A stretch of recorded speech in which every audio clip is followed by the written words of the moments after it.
Right, an issue, sorry. Sorry, guys. Devin, why don't you do an introduction of who you have with you today? Sure. So I'm Devin Weeder. I'm the project manager at UDOT. Kristen. I'm Chris Watanabe with UDOT Environmental. I'm Terry Warner. I'm a consultant hired by UDOT to assist with this big study. Really close. Sorry. No worries.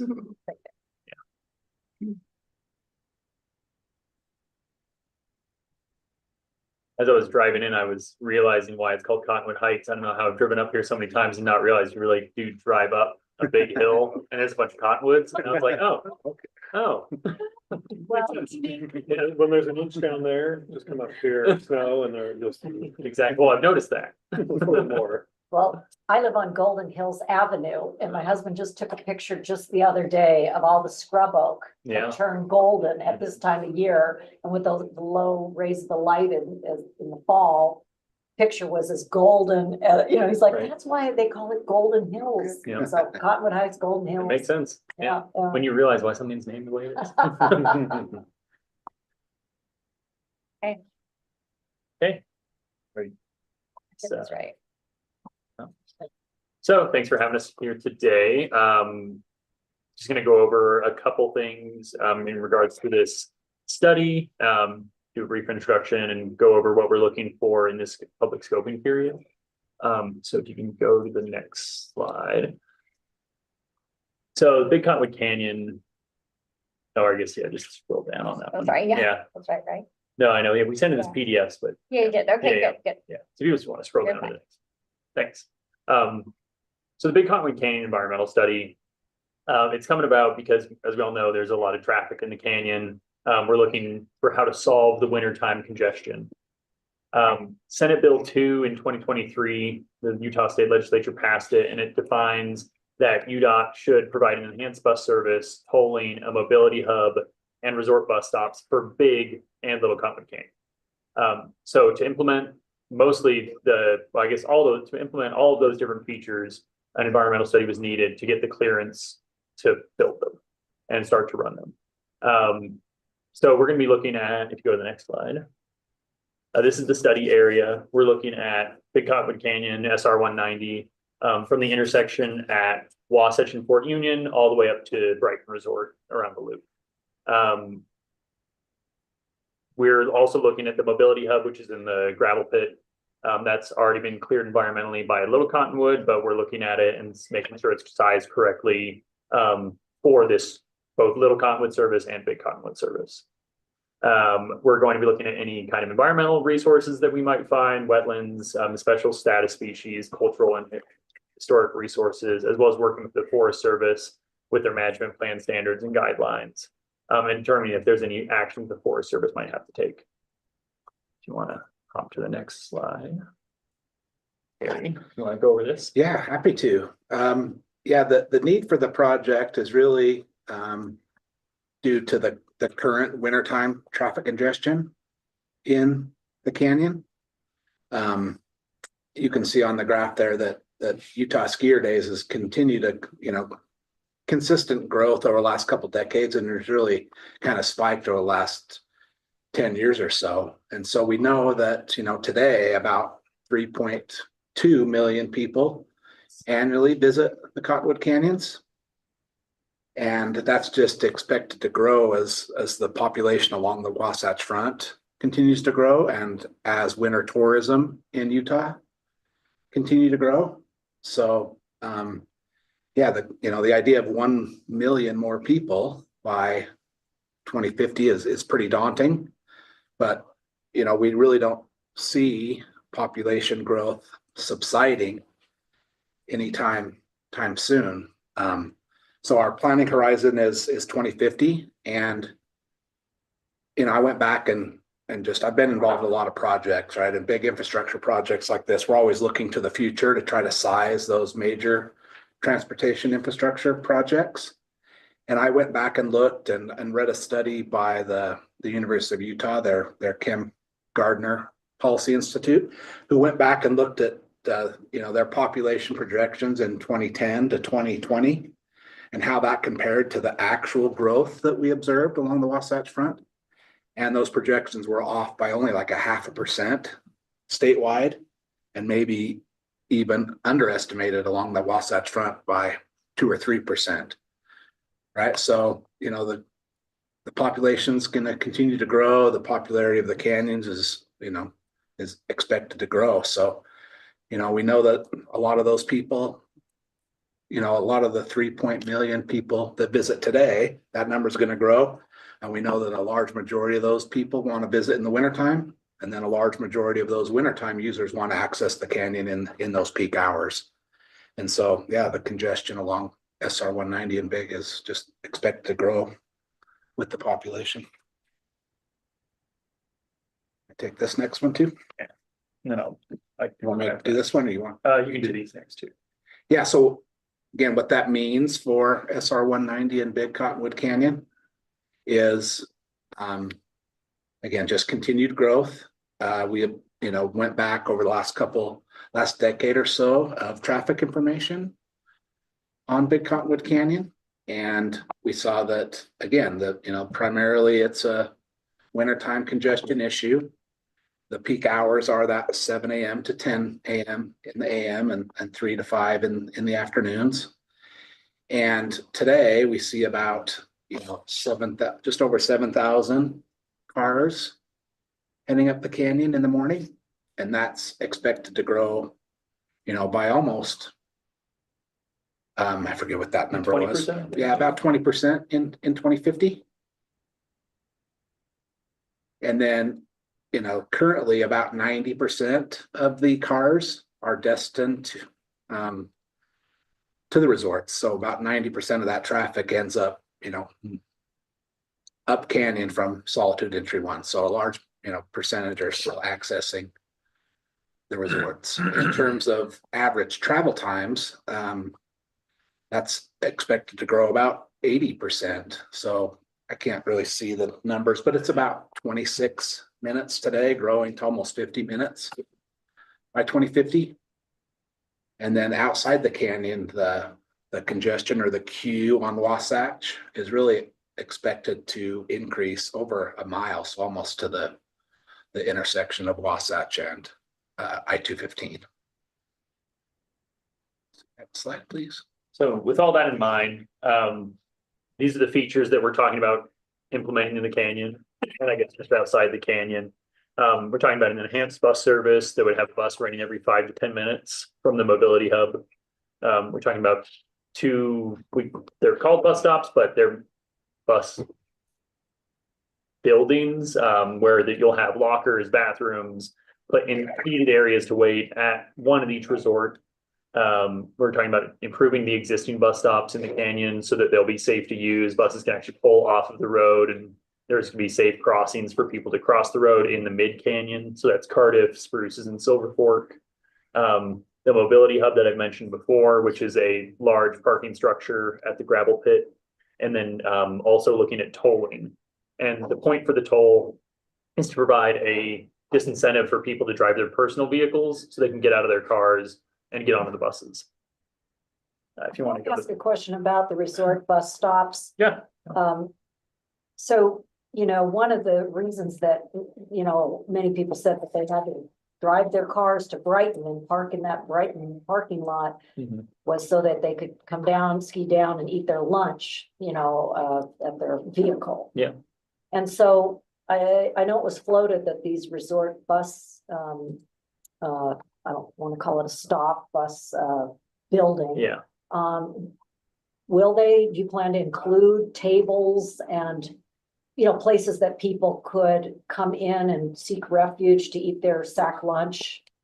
We haven't gotten as far, so we basically just laid out like, okay, this is kind of the sizing and the needs, but we haven't gotten to the point of actually detailing like, okay, in this area, we just have areas of like, this is seating, this is lockers, but yeah, tables could definitely be something we can look Yeah, at. I mean, you know, again, as we try to solve this problem, I was surprised because I don't tend to be a tailgater, I guess is what you call that. But, Yeah. But you know, there were a lot of people who said, oh, where am I going to eat my lunch? I got to come and either, Right. you know, put the tail of my truck down but, you know, Yeah, And I don't think yeah. you find that maybe as much at Snowbird, but at Brighton and perhaps at Solitude as well. Where they don't have as many lunch facilities and they have a, different clientele. And we don't want to pay $37 for a burger. Right. Yeah. Substandard I- burger. Yeah. I'm sorry. Yeah, as a But person who tailgates a lot, I totally understand.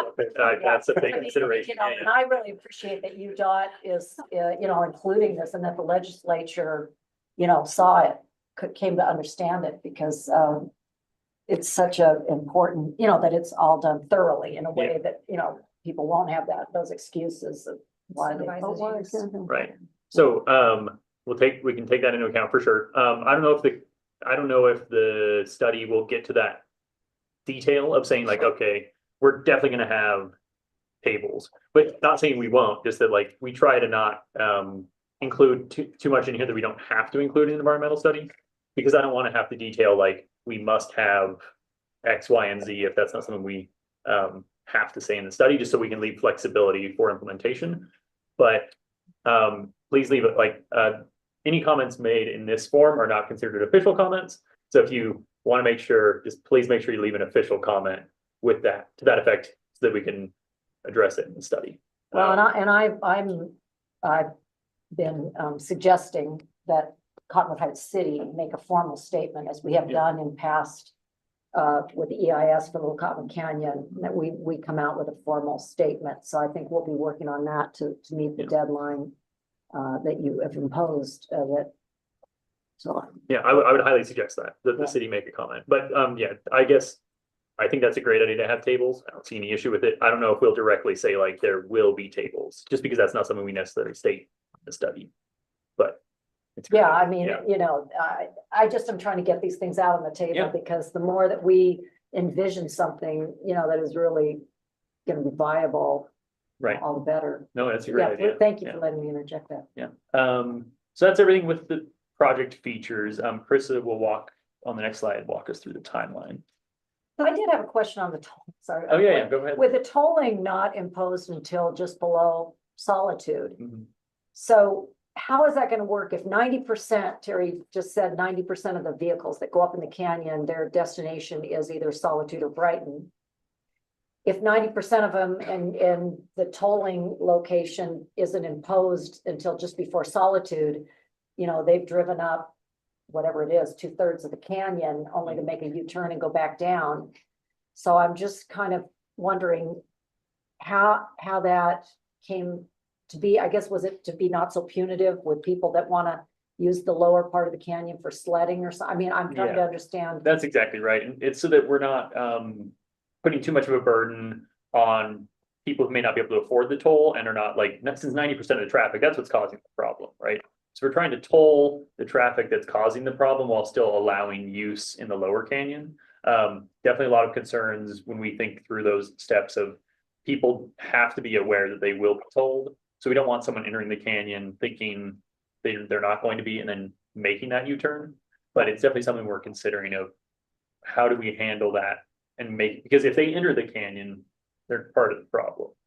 So it's definitely something we're looking at with the study. Yeah, We I want to know. make sure that you're not driving up and turning around because that wasn't effective then. Yeah, some Yeah. advanced warning through variable message signs, social media, Cottonwood. Yeah. Cottonwood Canyon is a good forum those for big old information. signs. Yeah, that was most of the intent for those big signs, right, is to communicate messages to the public, including polling messages. And so the tolling and traction control will be limited within these peak times, is that correct? The tolling, the way that I'm saying it for this is that we want to be able to toll when the road is not functioning. And so right now we're seeing it from 7 to 10, 3 to 5.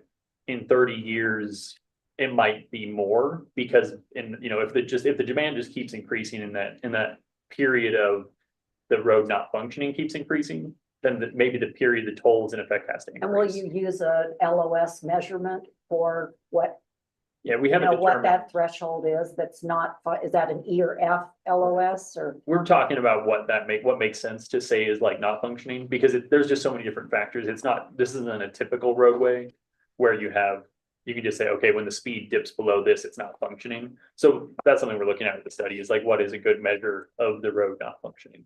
Thank you. Okay, so this slide shows our study process timeline. So earlier this year, we kicked off the project and we did some pre-scoping activities and the information that was presented to you tonight. And as you can see, we are currently in the scoping phase. So this consists of one of our 2 formal public comment periods, one right now, and then one will be when we publish the environmental document later next fall. And then UDOT anticipates issuing a decision later next year. And so overall about an 18-month timeframe. While we haven't officially determined our class of action for this environmental study, we anticipate it to be an environmental assessment, and that's the timeline that's reflected here on the screen. So yes, the formal comment. If you want to provide a formal comment, please do so by December 13th. So it's 30-day comment period, and we accept voicemails, texts, go on our website, email, snail mail. So yeah, encouraging people to leave comments during this comment period. And with that, like any other questions on this or concerns and anything we can address? Well, if time permits, I have heard a little bit of a rumbling that the tunnels, there's possible consideration of tunnels that could connect, for instance, from Brighton to Alta, possibly Brighton to Park City. Is that back on the table for consideration? I mean, when I say back on the table, there were considerations made related to the Little Cotton Canyon EIS that's already been resolved with an ROD. But now that we're on to Big Cottonwood Canyon, I'm just wondering if a tunnel, you know, through the canyon from Big to Little Cottonwood Canyon or over to Park City, is that under any kind of consideration? Not that I'm aware of. I haven't heard anything to that effect. Definitely not with this study. It's not something we're looking at. Thank you. Yeah. Hey, Devin, so as you're aware, the Central Wasatch Commission commissioned a study to be done for Big Cottonwood Canyon. And I imagine that that's at least something that you all are looking at and are taking into consideration as you move this project forward. Is that right? That's correct. I'm trying to remember the exact name. It's not The Big Cottonwood Canyon map. Mobility action plan. the Big map. con- That's Yes. Yeah. Yep. Yeah, definitely something we're looking at and taking ideas from. So we've seen it. Well, the open house that you just had last week, the diagrams from that, were they from the CWC Mobility Action Plan? No, all No. these were created for this study. Well, I know Mayor Canoop said that the town of Brighton was supportive financially of producing this study that. Not So this- were we. So were That we. was on the Councilmember map, Brown. but not for, oh, sorry, go ahead, Mayor. I was just going to say the Big Cottonwood Canyon map that was commissioned through the CWC was funded by the town of Brighton. Cottonwood Heights participated in funding, I think, along with Solitude and possibly the Brighton Resort as well. I mean, there are multiple funding partners that helped commission that study, That was. which is separate from UDOT. Yep, this was just something done to present to UDOT to give them a starting point, some ideas, things that we thought would be relevant as they started this study on their own. But that's what appeared at the open house, right? No, No, not specifically, but the general conclusions from that Big Cottonwood Canyon Mobility Action Plan are similar. It identified the need for a more robust transit service and, you know, everything that goes with that, some nicer bus stops, you know, enclosed buildings, just to make that transit service more attractive to ride. And it also identified tolling as a way to try to encourage that transit ridership. So in that perspective, the studies are. So it has aligned. influenced Yeah. where you're at now. Yeah. Okay, I just, but we didn't take so we're like the getting our actual, bang from our buck that we invested in that. Yeah, that Okay. might have come after the Senate Bill 2 authorization that kind of encouraged UDOT to do this study, but again, the conclusions are similar. yeah, we were taking, there's a lot of different studies that have been done and we're taking all those studies into account, making sure we're looking at everything that's been done in the past. Yeah, well, to anybody inform that this missed study. that open house, it was really great. I want to thank you for Of course. It was so well attended. It was held at Butler Elementary last week. Yeah, it was really great. Thank you. Yeah, we appreciate it. It was a lot of work and Yeah. we're glad the turnout was really good. Yeah, it was great. Yeah, thanks for coming. And I was on the virtual, and that was good too. Oh, good. Thank you. Yeah. Good. Yeah, that's why we like to have both, because we know not everyone can make it on a random Wednesday evening. I really appreciated that. Yeah. Option. So I know you all, you showed us a timeline. I didn't know if, and maybe I missed it. Was there a timeline for a record of decision to be issued? We anticipate a decision being issued at the end of next year. So with an environmental assessment, it would either be a finding of no significant impact, otherwise known as a FONSI, or a determination to prepare an environmental impact statement. Okay. Perfect. So it may go on to a more complicated EIS if there are environmental impacts that are identified. in this. If we think it has potential to do an EIS, like kind of go from there at the beginning, just because it would add on so much extra time. The EIS process is very lengthy, but part of, this limited scope, it's not looking at, the tunnels and things like that. It's just looking at, the enhanced bus service, the resort bus stops and the tolling. And so, I just want, you said there's a FONSI, but then there's, those are the two decision options. So if you don't get the FONSI, is it then elongated in the period of time to be able to start this? But I guess what we're saying is that the second we identify something that would cause us to go towards an EIS, we would do it. We wouldn't wait until we get until that point. yeah. So we haven't identified anything yet that would make us go towards an EIS. Okay, I'm just trying to understand if it turns out the way that you're hoping at late in 2025, Mhm. would the trigger be pulled with a Senate bill to funding of the resort bus stops and all these elements? I mean, how much longer would it take Yeah, to that's what- design are you already in the design mode? No, No. we can't do full design until after the decision is released. So we'll get concept level up to that point, and then once the decision is released, then we can move to full design. And so, it's finding of no significant impact. Mhm. So it's not that there's no environmental impact, it's that there's not significant environmental impact. So that's what we think, that's what we're seeing right now, is that we would be able to get a FONSI. That's our intent. That's our, but through the scoping, through the next few months, if anything comes up, then we would have to change course. But we wouldn't wait until next winter and then do it. We would do it once something's identified. Uh-huh. If So in something's terms of identified. actually implementing some relief in Big Cottonwood Canyon, are we 3 years away, 5 years away? Do you have any sense of that? It looks like for everything that's proposed, when we look at the timeline, it's about a 2-year implementation for design and construction. And so that we're looking at about 2 years once the decision is made. So approximately 3 years from now would be a best case scenario. That's correct. Thank you. Yeah. Any other questions, comments for Devin and his team? Awesome. Well, thank you guys. That's appreciate you coming to us. And it seems like this is kind of a regular occurrence. Well, I guess we'll maybe see you in December again, or. Yeah, I guess I'll have to keep having projects up here. Thanks, guys. Okay, Appreciate it. thank you so much. Thank you. Have a good night. Do.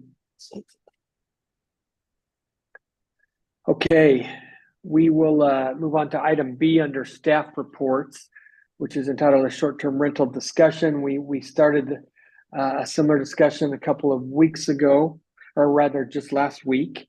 And council member Highland encouraged us to do some reading, studying, and come back with some policy objectives, at least to have the discussion. So am I turning this over to you, Suzanne, or to Mike first? Yeah, they keep putting my name on the agenda, but no, this is all Suzanne. Okay, well, good enough for me. Suzanne, it's all you, Councilmember Highland. You've done your own research too, so thank you for that. Yeah. Well, I appreciate being able to continue the discussion. In the meantime, I had another constituent reach out, and I just wanted to kind of bring that up before we start into this discussion. His name's Jim Rock, and he is the president of the Canyons Racket Club HOA. Thank you to Councilmember Burrell for putting me in touch. And he said he's got about 40 short-term rentals in that property, and about 20 he thinks are actually permitted. And he brought to my attention something I did not know, and he said that of the ones who are not permitted, they can charge transient rental tax and not remit it. Of course, if they're on Airbnb and they rent, Airbnb remits to the state, but if they're not on one of these platforms that are forced by, you know, law really to remit the TRT, they're pocketing it. So when we were talking about incentivizing non-compliance, we're actually, he elevated that discussion to we are rewarding non-compliance by not talking more about this. And of course, our hands are tied. There's lots to this, but so let's keep that in mind as we kind of talk about this. You know, if all of the communities around us are implementing certain policies and ours are different, I mean, there's just a lot to think about in terms of what do we want to capture with short-term rentals, because the reality is they're not going away as much as we love to use them and we don't want them in our community. I just think we've got to put our heads around this and think about what impact that has, especially if the communities around us are allowing owner occupied short-term rentals. So let's go to this first slide. The Kim Gardner short-term rental policy study just came out. Oh, it's supposed to be 2024. That would not be 224. The rise of short-term rentals in Utah continues to disproportionately impact state's tourism. In that study, you know, the city of Cottonwood Heights, I don't even know if they looked at it, but it didn't make the top 10. But at the bottom of that table, they said the number 10 most impacted city had 513. They estimated short-term rentals. And based on what Deckard told us, you know, we would probably be in position number 11 as far as the most impacted city in the state. So, if you read the Granicus paper and read it through, I think what they were really trying to say in that is that there are ways to manage this. There are good ways and bad ways, and you really have to identify for your local community what's going to work. Maria, can you go to the next slide for just a second, and we'll come back to this. It says the Land Use Institute, the next one. So I found that the Land Use Institute had done a presentation in March 2023, and that's a really great 8 pages that I read through. And I'm not going to take a ton of time to talk about it, but they talked about the statutory regulations that are now, what has been introduced, what's been tried, what's been litigated. And so it's a great reference, but they had this particular table in that report. And it really was saying, okay, look, you could look at it as though you're going to outlaw short-term rentals, which actually wasn't recommended. And then there's this whole scale from limited to semi-limited to just allowing everything, but mitigating all of the nuisances that may or may not come up with short-term rentals. And in the limited short-term rental, it said, you know, allow owners occasionally to utilize their property to generate extra income. I was kind of surprised that even at that limited scope that they were talking about that as an option. But at the same time, making sure that, you know, residential neighborhoods are, and that's the essence of what we're talking about. So Maria, if you could go back up to that says objectives drive policy. This is an example. Again, I'm not pushing anything, I'm just prefacing a conversation. If we want to encourage homeownership, we probably should be aware that our elementary schools are falling in enrollment. If we want to encourage families to be here, and Councilmember Holton last time said, well, that could be done through long-term rentals too. Yes, but it could also be done through short-term rentals. So if the council says we want to encourage homeownership and families to live in Cottonwood Heights, that might come with its own policy recommendations. And that was kind of at the end of the Granicus paper. It said, if you want this, this is what you should do. This is what you shouldn't do. If we want to capture tourism revenue, of course, that means that we would want to expand the number of short-term rentals in our city. Do not want our residents to suffer negatives. I think we could probably all agree that that's one of the objectives that we want to come out of this. And then how are we going to capture the tax revenue? I want to emphasize too that we are not looking at developing a plan independent of the state legislative action that may occur here in the next session. I was told by Galen Benyon yesterday that Neil Walter is going to be running a bill on short-term rentals. So it's definitely on the radar of the legislature that our hands are tied right now. I hope they do something. If they don't do something, I think they're negligent in their duties. I don't get to control that. So I'd like to open it up for discussion first. If you read the Granicus paper and you looked at the different examples they had in that paper, were there any that stood out to you in particular that you wanted to focus on? No, for me, it was multifaceted. I look at we talk about the growth of our state and especially along the Wasatch Front, the economic impact it's gonna have on families and individuals. And I think, from what I've read, there still is the opportunity to have some semblance of owner occupied. I just would really have a tough time moving away from owner occupied. However, on the other side, I'm really concerned about the lack of ability for us to collect taxes on those rentals that are not registered or on some of these websites. And I don't know how we're going to address that. I think the state legislation will help us to be able to do that.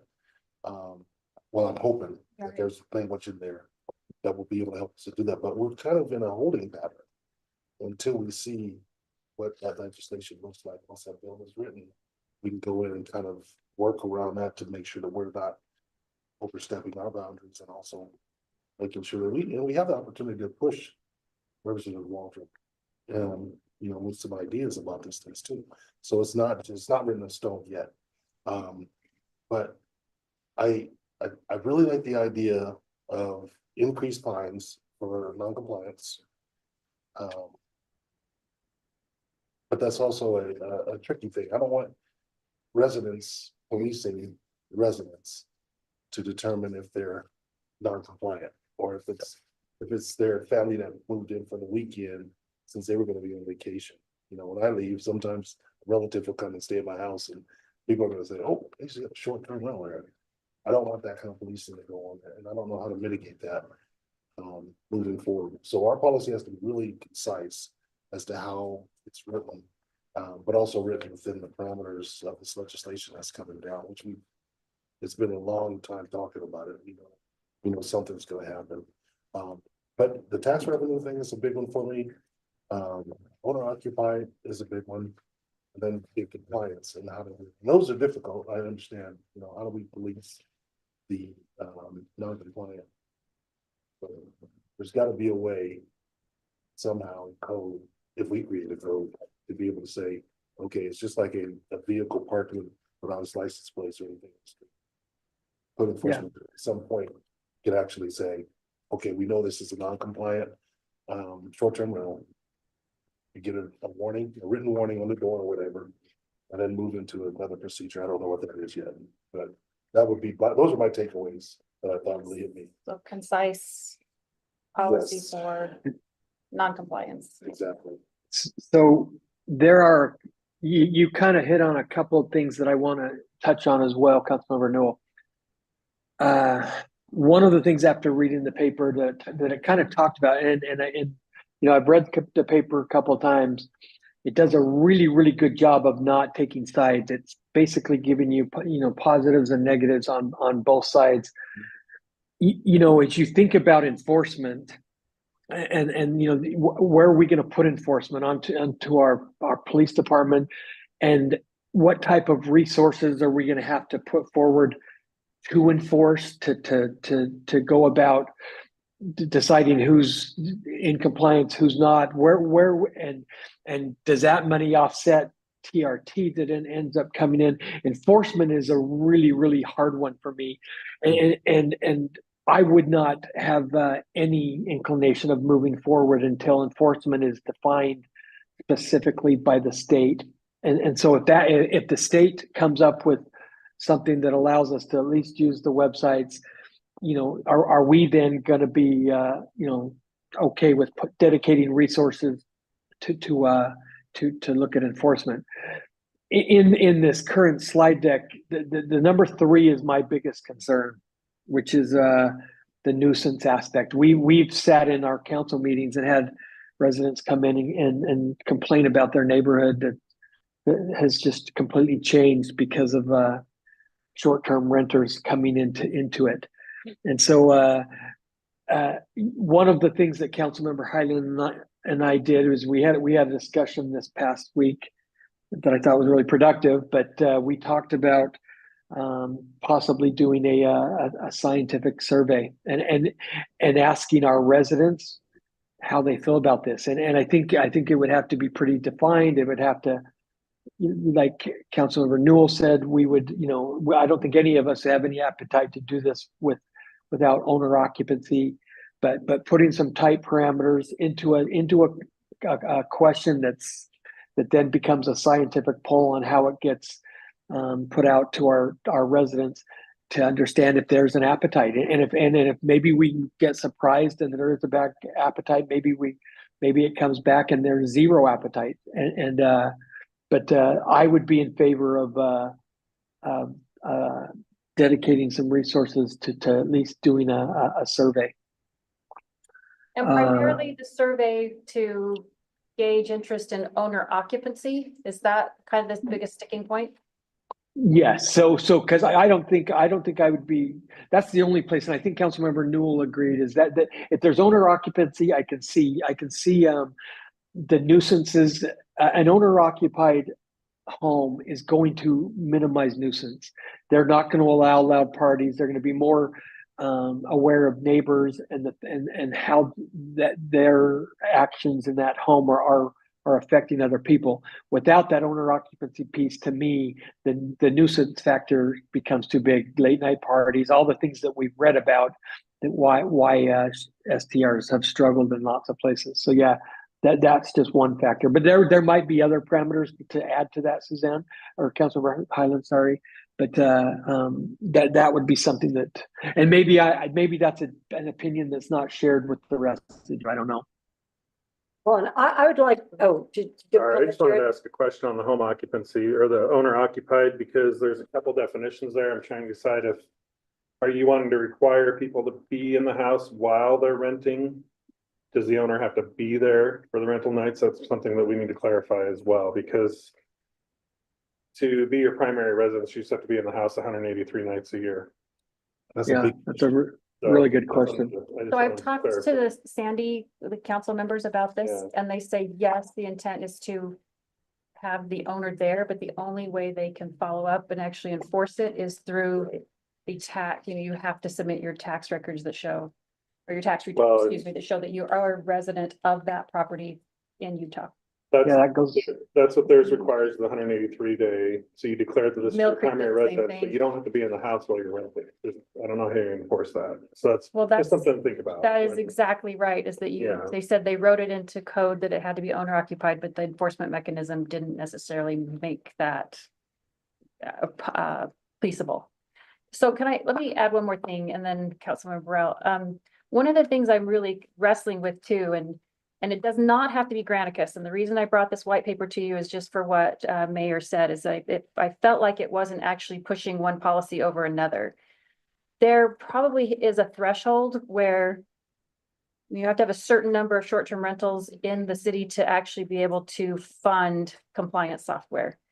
And Granicus actually had a case study in Summit County where they used Granicus. They only have 2 people who are actually at the city who are over short-term rentals, and there were 400 complaints in a year. And because of Granicus software, they were able to follow up with it and resolve all of those. And so you read in the paper that one of the things they're trying to do is make it so it's not a compliance nightmare, but there's probably a certain point, like if we have 120 short-term rentals, that's probably not going to be affordable for our city to charge even $500 for a business license for a short-term rental and fund that kind of a software. So keep that in mind too, when we're talking about owner occupied. If we do open this up, that increases the number that may make it possible to enforce and comply.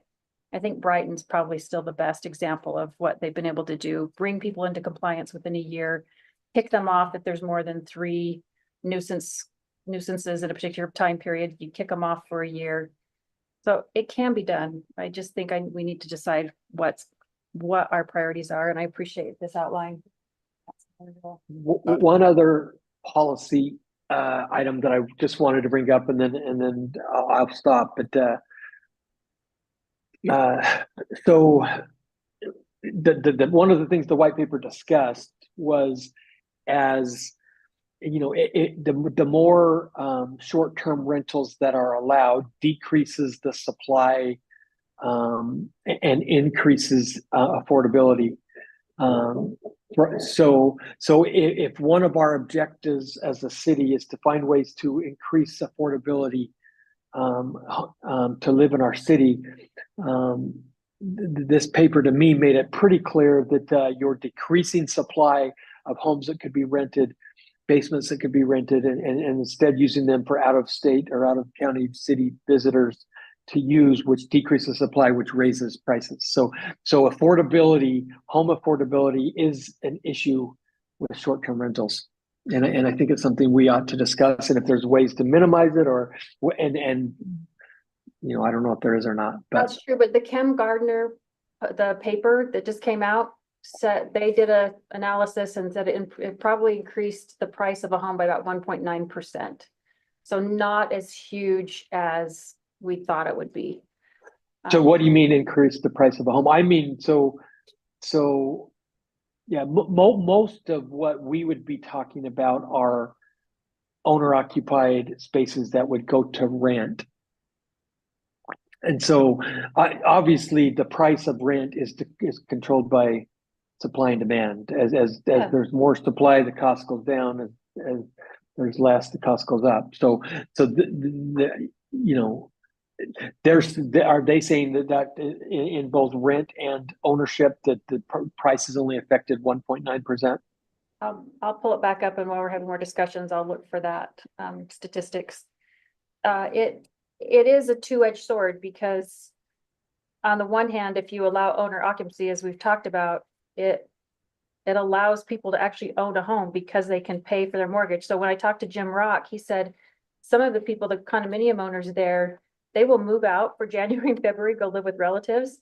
And what they earn in those 2 months from a short-term rental pays their entire mortgage for the year. And that's how they can afford to live where they live. So I hear your argument. I just think there's a competing. So my argument, Councilmember Hannan, to that argument is they can always long-term rent. And so the issue is they can make money. Our long-term rentals, there's much less restrictions. They don't have to you know, just pay us TRT, but so they can make money to help support them to live in their home. Short-term rentals just allow them to make more. So it obviously brings a higher ROI to them than long-term rentals. No, but they can't live here. The That you're size, living here the 10 size, I months. think, if I may, the size of the condominium, in order to get those big monthly or those short-term big bucks, there's no space for them to continue to live in their condominium. So people who have modest homes of, you know, 1,000 or 1,500 square feet have to vacate in order to rent. It's only people who live in 3 to 3,000 plus homes who can continue to reside in their home and rent part of their home long-term. I think that's the point that Suzanne's or Councilmember Highland's example related to the condominiums that are currently zoned for rentals. The owners cannot, in those cases, you know, continue to live. But I think if we're considering opening up single-family residential that is not zoned for STRs, then your point is well taken. Many of the houses in Cottonwood Heights would be large enough to rent long-term and continue to reside in that property. So anyways, that's just point of clarification. I wanted to share with the council, I attended the Association of Municipal Councils joint meeting with COG, the Council of Governments, which brings together mayors from all the cities around Salt Lake County. And we all were treated to a presentation by the Salt Lake County Long-Term Planning Division. And they have commissioned a study from a national organization to determine what a lot of factors. I mean, they gave us a glimpse because the information is not complete yet, but they're trying to ascertain of the inventory of housing in Salt Lake County, what percentage and what types of homes are being bought by corporations, whether the corporation is the in-state corporation or out-of-state corporation. So this is referring to the phenomena of recent times where hedge fund companies are coming in and buying enormous numbers of homes and then renting them out. So this data that will come available, according to Dina Blaze at Salt Lake County, sometime in the next year. Again, according to Dina Blaze, Salt Lake County is the first county in the United States to commission a study of this nature. And it could be very telling as to how big this problem is of non-owner occupied, rentals, whether they're long-term or short-term. So it was pretty exciting. I think all of those that were at this meeting last week were, Jared Gerber was there, as well as, I think you were online, right? Yeah. And I think that data that's going to come forward in 2025 is going to be very helpful for us to understand how much of a problem, like what's trending in Cottonwood Heights. Are we having these in-state and out-of-state corporations coming in and buying up our,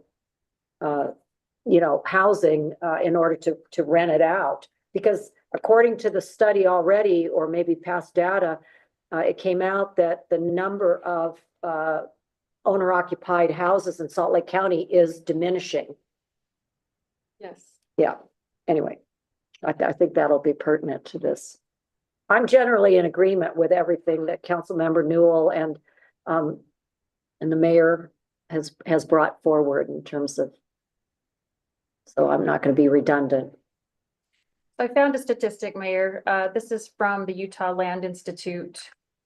It says the Airbnb activity has increased rents by 1.9% and transaction prices by 4.6%.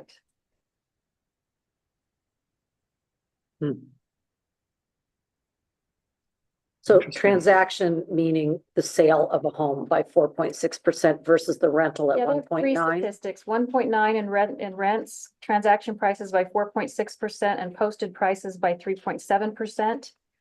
And that was referencing a study that was done in the Journal of Urban Economics.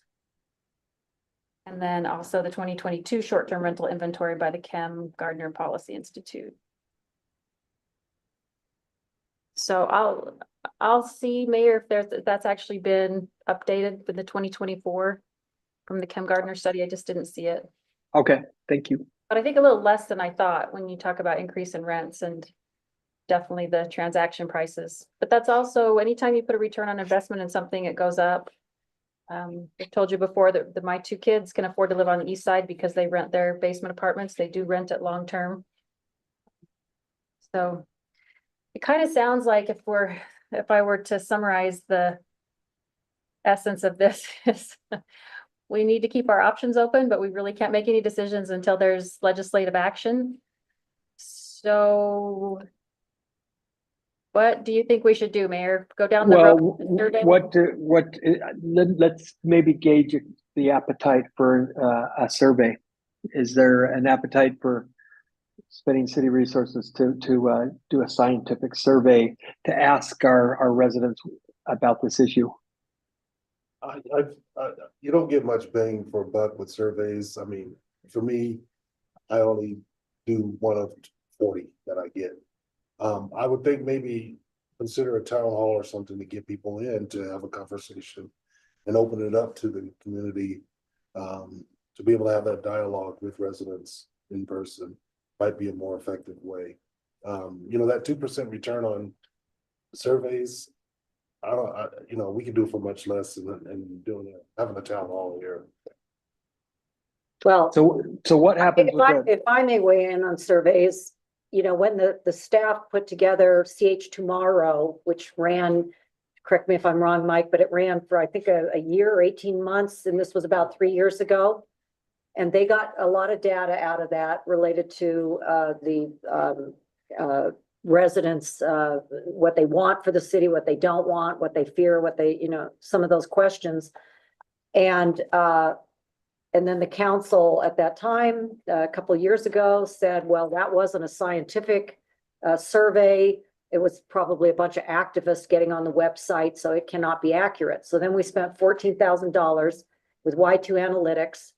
And the outcome of that scientific survey, expensive survey, was very similar to what we had gotten from CH Tomorrow, which was again on the website and it had no, it was not outsourced. So I don't think it could hurt to do some kind of survey. I know Sandy does a number, they have a contract to do several topical surveys throughout the year. And it was a half the price of what we spent for one single survey with Y2 Analytics. So I don't know that I'm anti-survey, but and I love town hall meetings. I think that's a nice, but talk about a small percentage of people who actually can show up at a town hall meeting. But I really do like the idea of public engagement on this. Maybe it could be a combination. I would not be supportive of another expensive Y2 Analytics survey. I think we could do something far less expensive and keep it topical to STRs and still get a pretty good sampling of the public. Yeah, I think when you do that, you just have to take the results kind of with a grain of salt if it's not scientific and Yeah. you do. I wouldn't support moving forward with anything without it. And I know it's easy to say, hey, maybe we got a similar result, but when you put out just a survey and ask residents to take it, those that are going to take it are the ones that already feel strongly either way. We want to capture as many people from all over the city, and so a scientific survey is getting so many answers from different geographical places. You're getting you're trying to get people randomly to your if you remember your statistics classes, you go to every seventh person and you continue that through the entire process to try to get enough results. There are things that make it what the experts call scientific, but putting out a survey just to have people respond to it that wouldn't be enough to get me to move any needle on this at all. So I think a true scientific survey means phone calls, then that's really, really expensive because otherwise you are biasing it. Even if you put it out on the website and you say, take our survey, which is what, the county's done with their parks and recreation and things like that. So I guess I could support both. What's Flashpoint, Jared, you're talking? So I can set up a consult with them and see, but they're statistically valid, so they build a pool and then draw off that, and it's a very short survey, usually typically 3 or 4 questions. Is this what Sandy's doing? That's part of, yeah, they also have used Y2. Sandy uses Qualtrics, don't they? Use Qualtrics, they've used Y2, they have also used FlashVote. I'm not sure if they're currently using FlashVote. But that allows you to put out more, I guess, shorter surveys more often on different topics. Well, I know the topical surveys that were being done by Sandy a couple of years ago were through Qualtrics.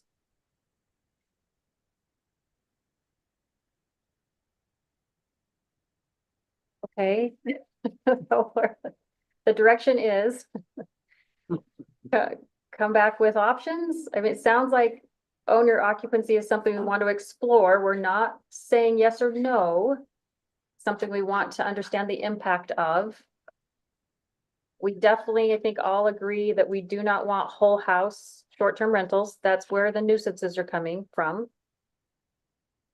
Do you have an appetite for this second one? And I mean, I've got more in this presentation, but I don't think we need to do this. Do you have an appetite for really thinking about how STRs will impact tourism, drawing them to our new town center, capturing tax revenue? You see those as compatible objectives, or are they incompatible? All that. So all of it. So you just want, you want the short-term rentals committee, which I kind of envisioned as being the research and review arm. Come back, tell us, tell you what has been done, what could be done, what the impacts are.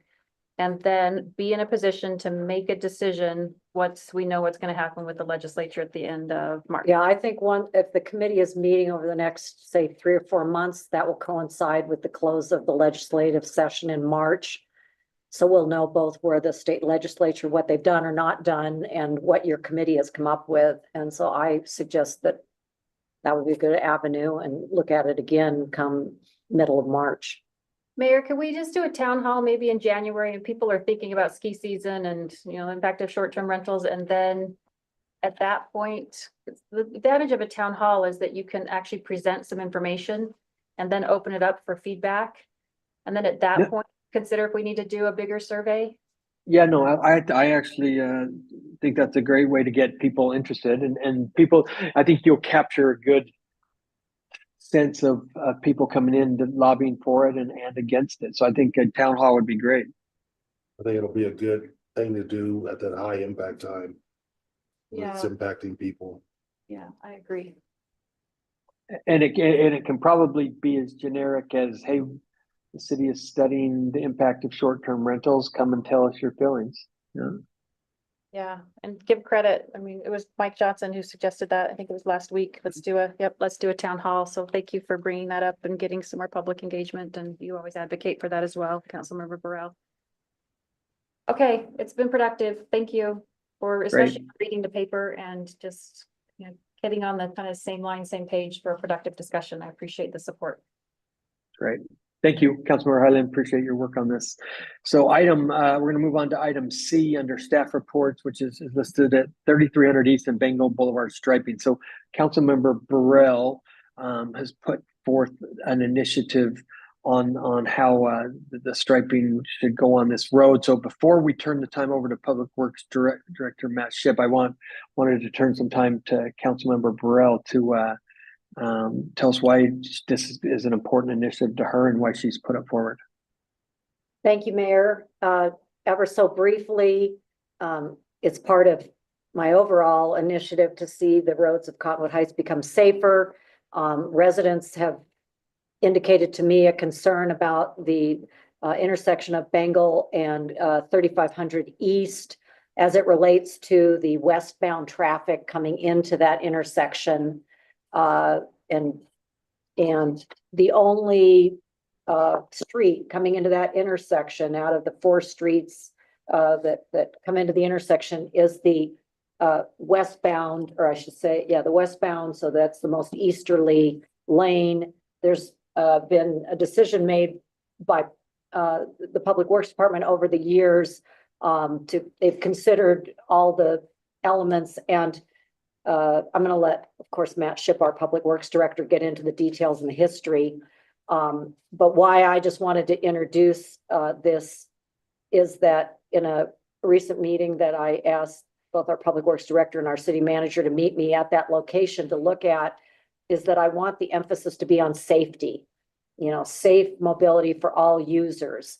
And so as we think about possibly restriping this intersection, and again, our Public Works Director is going to be describing what the options are. I'm just admonishing our council that our primary concern really needs to be the safety of those who walk and roll and motorists coming into that intersection as the main factor as we think about modifying the striping and the instructions to both the motorists and the bicyclists who enter that intersection. So thank you for letting me give that introduction, and I won't take any more time because I know that Matt Shipp has put together some great diagrams and he'll walk us through where we're at. Thank you. I'd love to take credit, but I'm gonna turn the credit to where it's due. Ben is here to help us walk through this. And he's dying to use that pointer again, so. I'm gonna let him talk a little bit about it, but I think Councilmember Burrell's given the introduction very well. This is just an intersection that over the years, about 10 years back, the best I can tell, the right turn lane was taken off of Bengal Boulevard going westbound. And the decision was made to make that a through lane and a right lane. And I think a bit of it had to do with some parking issues. Because at the time, you can notice in this photo, you can see a white car right there where it's sitting right now. What's happening now is people are driving up and they are attempting to go into the right lane to make that turn, but it's not a turn lane.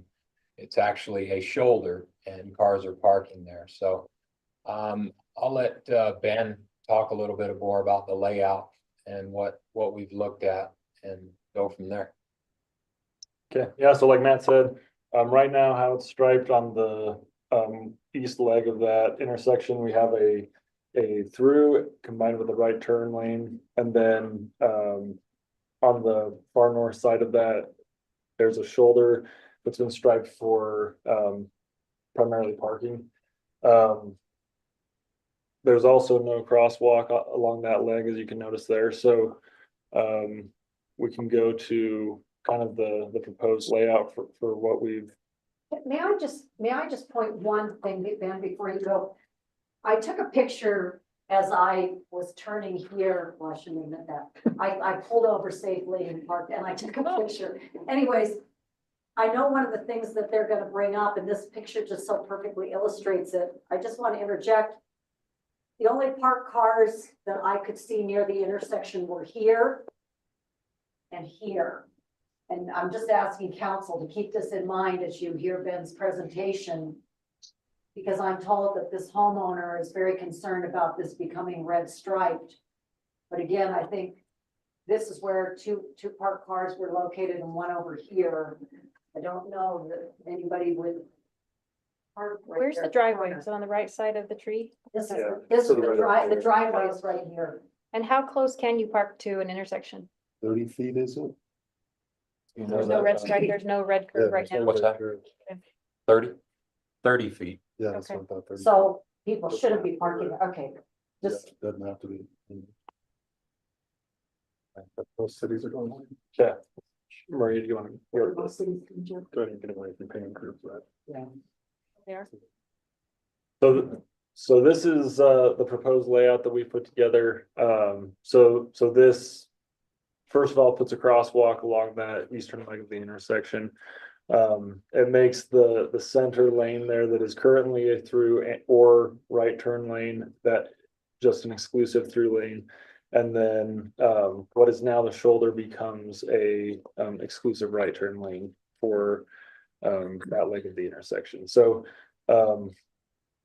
as we've discussed with parking there, that does push back a limitation on parking where now really there's no parking in front of that first house, but that would also push back to that second house where that would become that turn pocket.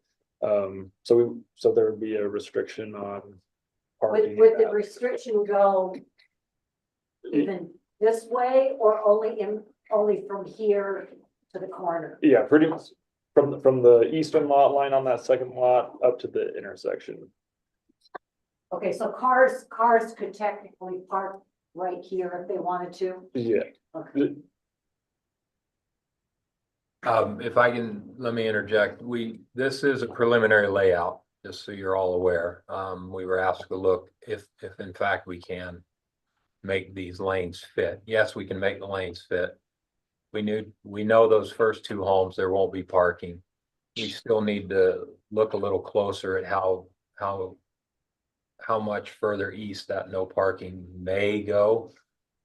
We're not sure, but we need, generally speaking, that eastern lot line on the second home. Go ahead. Have those two homeowners been spoken to? Because I just see restricting that parking in front of their homes as an issue. So we have not yet, I mean, because we wanted to bring this to you first before we actually proceed down that. I just, I think about, their guests, their kids, the visit. Where do they go? Around the corner to park? That's okay for the house on the corner, but that second house in, how do they address that? That driveway right there doesn't accommodate 5 cars. That would be nice at my home. Yeah. Keep everybody away. I'm just considering that. In that situation. Well, this, just for FYI, after, we met and we did visit, one of the concerns, and it's been expressed by one of those homeowners, was the parking. But before we move forward with this, to do this, it will restrict the parking. Okay, whereas it's not as per code, the city engineer has the authority or the right, or however you want to term that, to stripe red if it's a safety concern. Laid out the way it is, I'm not sure. I'm not gonna, that's what, it's kind of on the edge. The idea is to help the bicyclists through there, as well as those that are turning there. So since we will be restricting parking, that's why we thought it would be important that you as the council had an opportunity to deliberate if you wanted to, in fact, restrict parking on that section and do this layout. Well, I need to point out, and I don't have statistics on this, and maybe we can get this from Hugh Van Wagenen or some source, of course, with WFRC. But one of the greatest dangers to both pedestrians and cyclists is the fact that all motorists, let's all think about it, when we're about to turn right, what way do we look? Yes. We look to the left. And as we turn right, that's how a lot of pedestrians and cyclists are struck. Because the motorist is looking to the left and they turn right into them. So that's when I emphasize safety, on the one hand, you now have the bicyclists that are to the left of those right turning motorists. However, you still have the pedestrians here at the crosswalk that a right-hand turning vehicle might still strike. So does it make the intersection? I don't have the answer to that, and I don't. Yeah, no, I don't. and where you're going, I understand. Yes, you are correct. Driver behavior, all of that. This does add a bit of a level of awareness, if you will, that there's bicyclists coming through based on the layout of the intersection. It does raise the awareness of that occurring in the area. Maria, can you go back to the other picture? I'm sorry. Alan, I went to driving school in California and we look the way we're turning. Just Well, I can tell you, I'm spending a lot of time on safe routes to school, and I went over to a school that my grandson is attending. I want to take 1 minute on this. Union Middle School. It's on 700 East. It has collectors that come into that intersection. And I talked to two children who are on their way to school, two boys, strangers to me. And I asked him, I said, oh, you walk to school. Do you ever have any danger? And the one little boy perked up, like the 7th grader, 8th grader. And he said, oh, yeah, he pointed on the other side of the intersection. He said, I was on my way walking home. I got the go signal to walk into the crosswalk. I stepped into the crosswalk and a right-hand turning car was just about to strike me when she slammed on her brakes and didn't strike me. So that was a near hit. And the other boy said, oh yeah, I was going to football practice on my bicycle and I was going through the same way that we're all walking into the intersection. And a right-hand turning car, when I got in the crosswalk, hit me on my bicycle. And I went, oh, and he goes, no, I just sacrificed my bicycle and fell to the ground. I said, well, did you get hurt? He goes, no, I was scraped up, but I was okay. So I only talked to two children at that intersection by the Union Middle School, and both of them, one near hit and one hit.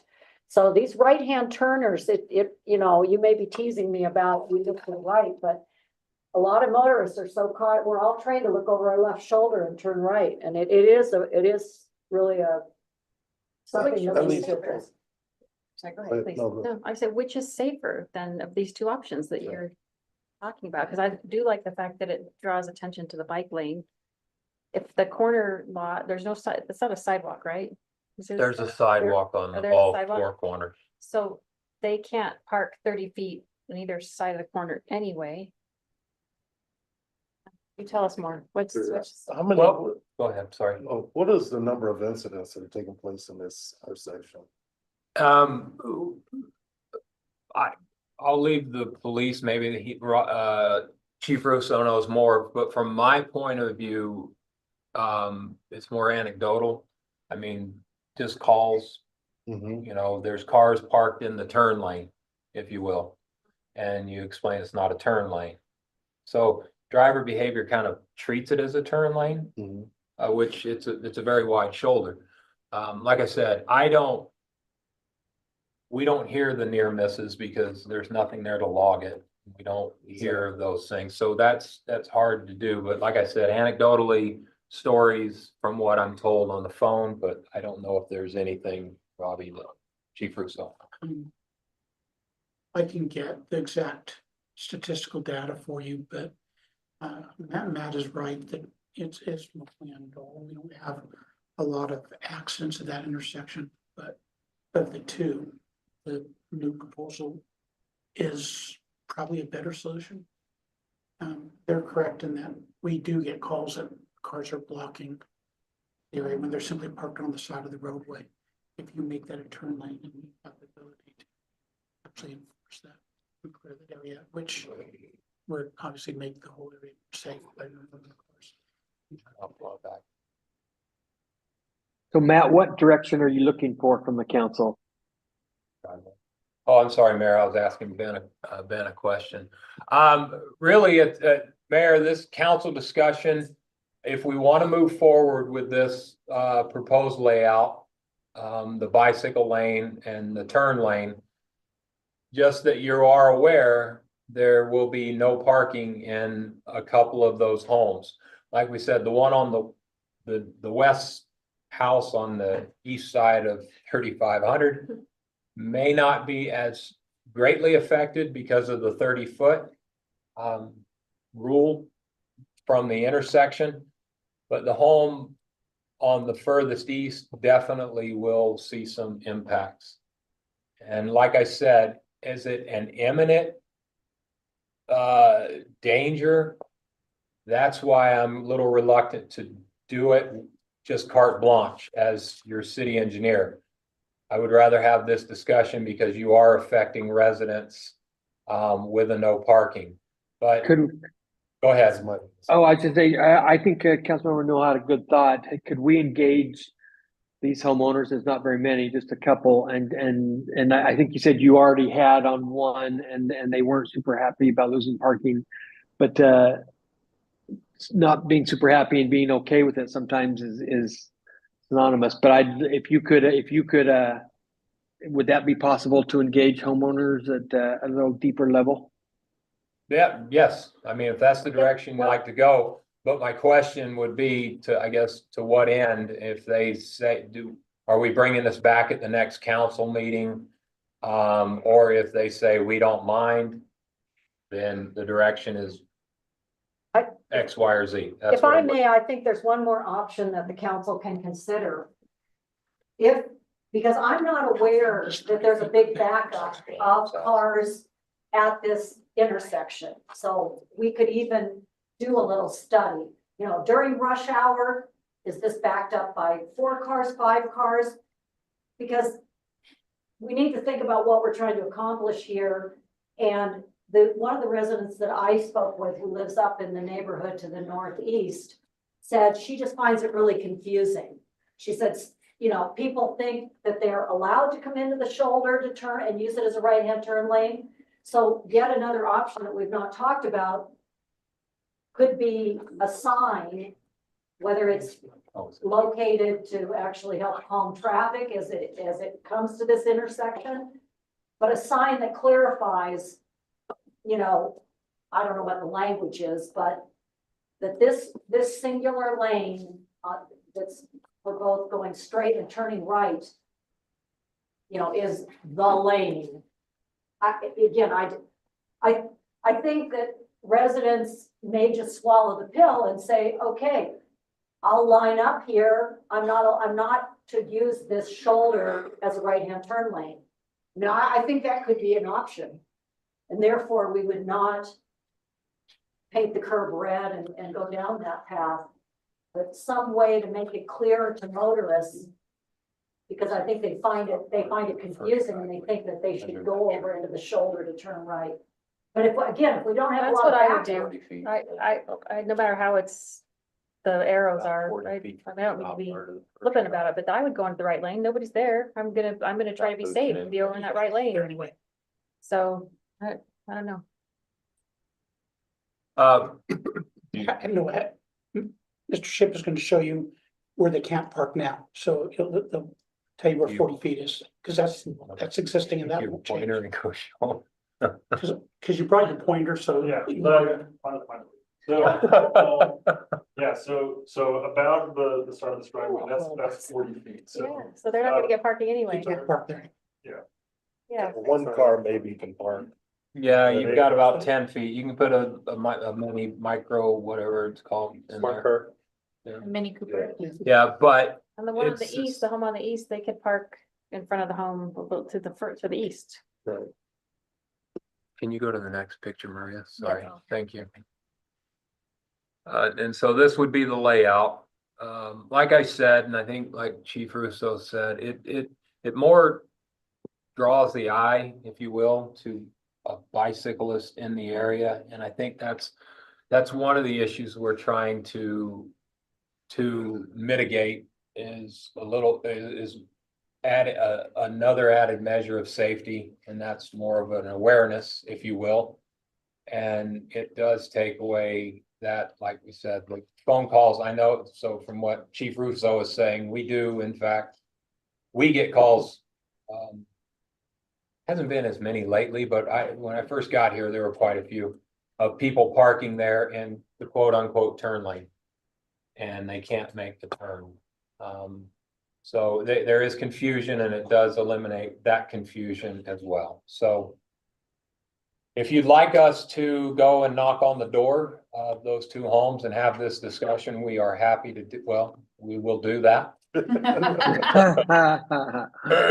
We will do that, Mayor, but like I said, how would you like us to proceed? If we get an okay from both homes, would you like us to come back, or would you like us to? We can't strike this until spring anyway. The weather's cold, so there's nothing we can do at this point for a few months. We have some time. I do think that's a good idea. If you want to take Councilmember Holton, he's really good at that. So put the onus on him, knocking on the doors.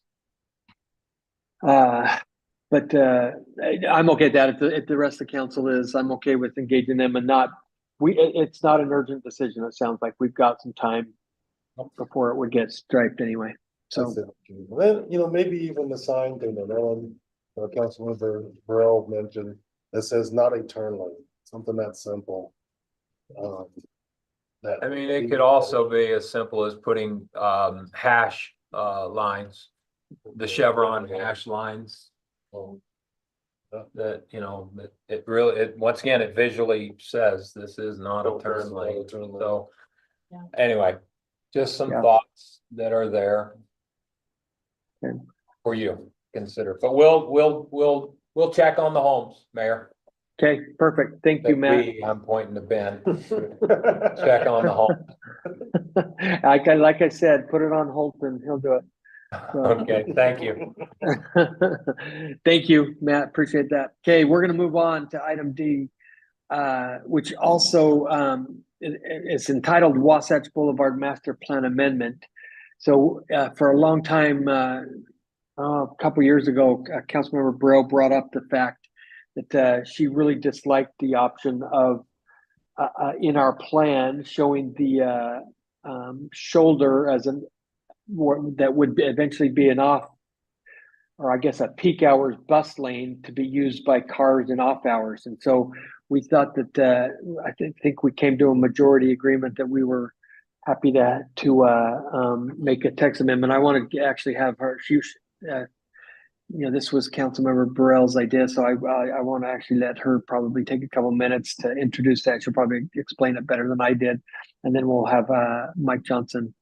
Is it Mike or Matt give us an update as well? It's Mike. Matt's Okay, on the Mike. agenda, so he's welcome to. but Yeah, I've got- that's what I saw. I'm like, okay, yeah. But anyway, let's turn some time over to Councilmember Burrell on this issue. This was her initiative too. Thank you, Mayor. Of course, the Wasatch Boulevard Master Plan that was adopted in 2019 is a very long, complex document, 159-page document. And it addresses the entirety of what we call Wasatch Boulevard, which is actually SR 190 until you get to Big Cottonwood Canyon, and then south of Big Cottonwood Canyon, it's SR 210. And so what we're talking about tonight is strictly what appears in the Wasatch Boulevard Master Plan as the Golden Hills Corridor. And the Golden Hills Bengal Corridor goes from the mouth of Big Cottonwood Canyon south to just south of the High T intersection where the road V's and SR 210 keeps heading up to Little Cottonwood Canyon.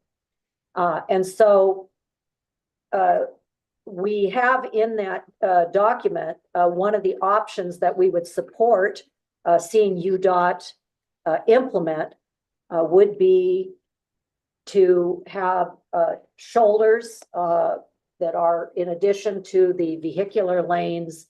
And these shoulders are described as being used for buses during peak hours only during ski season. However, there's a sentence that I have now for years wanted to see deleted from that master plan because it says that during peak hours, private vehicles can use the shoulder lanes as well as the buses. And that, from everything I can understand about having successful transit, negates the transit if you're allowing private vehicles. The idea is to flow into these additional lanes. The idea is that it's only the buses that can use these lanes during these peak times. And so if private vehicles get stacked up, so be it during those peak times. So we brought this up and discussed it at the retreat back in February of this year, and there was unanimous support by my council colleagues to amend our Wasatch Boulevard Master Plan. And that is what Mike Johnson is going to describe the work that he and his staff did to find where it is referenced because it's more than one place. So he'll share with us now where those sentences are mentioned in the master plan and how he would suggest that we revise the master plan, which, as I understand, already has been brought in front of the Planning Commission, and they also thought it was an effective measure to make clear what we want or don't want for this Bengal Golden Hills corridor. And then let me just add before we give it to Mike, the CDRA was noticed at 5:30. And so Mike, as fast as as fast and thorough as you can go would be appreciated. So Councilmember Burrell did a great job of kind of teeing this up. This is based on retreat direction. So staff went back and listened to that retreat, that item multiple times. Also worked with Councilmember Burrell as we drafted this to make sure it met the intent of what she presented at the retreat. And then this has gone through Planning Commission and received a unanimous recommendation of approval. We've identified 3 areas in the plan that would require an amendment. And I would say it's a minor amendment, but impactful amendment to reflect the intention that was agreed upon by the council. I've listed the pages here. Like Amendment 1 and 2 are on 2 different pages because the plan has an executive summary. So it's the same information. It's pasted at the beginning of the plan for ease of use and then within the heart of the document as well. The first amendment is shown here. You can see the original plus the proposed amendment. This amendment impacts the very fine print label underneath the preferred scenario cross section within that area of Wasatch Boulevard. And it basically just clarifies that flex shoulder, what we're calling a flex shoulder, what is really just additional lane capacity, is open to transit during peak hours. We've struck out vehicles in peak hour and open to HOVs on peak ski days, and then labeled that as informal active transportation space the rest of the time. The second area was in basically the written recommendation that reflects that cross-section. We've just, again, made the same change, implementing flex shoulders on Wasatch Boulevard south of, this says Bengal Boulevard because that's what it's referenced as in the plan. That are open to transit during peak hours. We've struck and HOVs only on peak ski days. Again, incentivizing and recommending transit only. You can see that bullet point there. That's where that change is reflected. And then amendment 3, this is within the body of the plan itself. Again, I would say summarized and connected to the other 2 amendments. Same clarification under the recommendation of strongly consider using flex shoulders with future consideration for dedicated bus lanes. We have clarified that the shoulder would be open to transit during peak hours. Again, struck out all vehicles in peak hours and HOVs on peak ski days. So that's it. We think we synthesized the direction fairly efficiently. If approved, we'll go ahead and post an updated version of the Wasatch Master Plan on the city website. And that is it's an area master plan, but it is considered an addendum to the general plan. So that's kind of where that fits in the scheme of long-range planning. Perfect. Questions, council? Comments from the council? Okay, thank you, everybody, for your work on that, and we'll be voting on this item in the business meeting. So item number 4 is just a review of some upcoming events. The first one, the Light the Heights, will be on December 2nd from 5 until 7:30, and that's at the City Hall Collimore Room. And then the Arts Council Holiday Show, Friday, December 6th at Butler Middle School from 7 to 8:30. Hey, Mayor, So- there's a correction on the time. We were just trying to make sure that Councilmember Holton showed up on time to that, so it's actually 7:30 to 9. Okay, 7:30. Thank you. Wow. That is awesome. Council is 7:30 to 9? So the Arts Council Holiday Show is 7:29, but it is a free show and it'll probably be pretty popular, so you'll want to be there by 7 probably anyway. Great. Great. Thank you for that update on the time. So we do not have anything to talk about in a closed session. However, we do have our CDRA that was noticed at 5:30. So I'll entertain a motion to adjourn our city council work session, and we'll move on to our work session for our CDRA. Let's give ourselves 5 minutes so that we can get a recording stopped and started, and we'll go about 5:47 started. So I'll entertain a motion to adjourn I'll currently. motion to adjourn the work session. Second that. All in favor, say aye.